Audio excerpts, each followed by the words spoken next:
চাউলের গুঁড়া দিয়ে গরুর মাংস রান্না যে এত মজার, এটা সিরাজগঞ্জের মানুষ ছাড়া এই স্বাদ আর কেউ বুঝবে না। হ্যালো এভরিওয়ান, আসসালামু আলাইকুম। কী অবস্থা সবার, কেমন আছেন?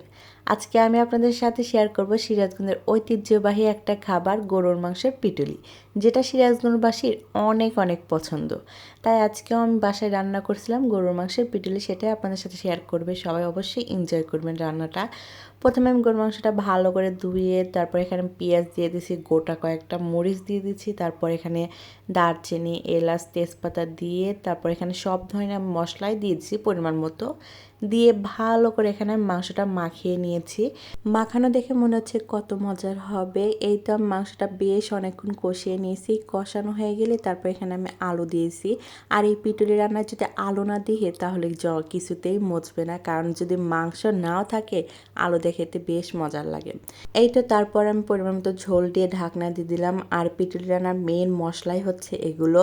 এখানে লম্বা সস ছিল, জিরা, দারচিনি, এলাচ, তেজপাতা, এগুলো আমি ভালো করে ভেজে তারপর আমি গুঁড়ো করে নিয়েছি।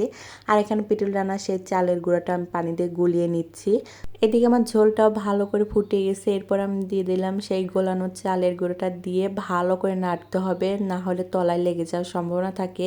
এরপর আমি বাগার রেডি করে নিয়েছি। এখানে হচ্ছে তেজপাতা, পেঁয়াজ আর জিরা দিয়ে আমি বাগার দেবো, সেটাও ভালো করে ভেজে নিয়েছি। এদিকে আমার ঝোলটা বেশ পরিমাণ ফুটে গেছে। এখন নামানোর আগ দিয়ে হচ্ছে সেই গুঁড়ো করে মশলাটা দিতে হবে, মানে যে মশলাটা মেন মশলা সেটাই দিতে হবে।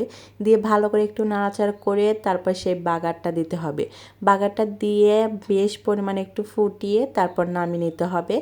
আর এটা এই মশলা দুটো অবশ্যই নামানোর আগ দিয়ে দিতে হবে, তাহলে পিটুলির অনেক সেন্ট হয়, মানে পিটুলিটার স্বাদই অন্যরকম হয়। এই তো আমার পিটুলি রান্না হয়ে গেছে। দেখতে কেমন হয়েছে অবশ্যই বলবেন, আর খেতে অনেক মজার হয়েছিল। এই তো আজকের খাবার।